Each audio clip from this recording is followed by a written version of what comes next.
Ano po mga kalakbay, mga kaparokya, welcome po dito sa Friday edition. Weekend na naman po, itong 2 Good Morning Minutes. Kahapon po narinig natin yung Ebanghelyo, yung parable about the lost sheep and the lost coin. Napagnilayan po natin kung gaano kasidhi ang pagnanais ng Diyos na hanapin ang kahit iisa man lang sa atin kapag tayo ay nawawala. Isa pong napakagandang paalala sa mga nagbabalak na bumalik.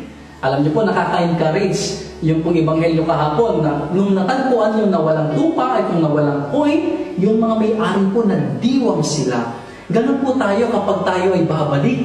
Ay hindi po yung hinihintay tayo na may kasamang pamalo kasi matagal tayong nawala at papaluin. Ay hindi po. There is great rejoicing in heaven over one repentant sinner. Sabi po ng Ebanghelyo kahapon.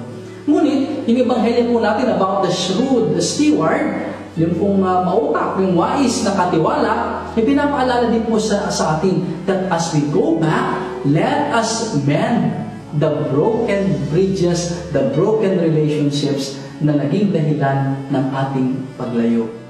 Muli ito po si Father Paul na nag-aanyaya muling sa inyo na as we go to our weekend activities and as we go back to the home of the Father, let's also discern what are the relationship that we have to mend.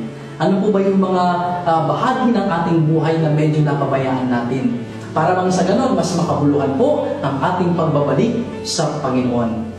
Magandang umaga po at have a nice weekend. See you next week.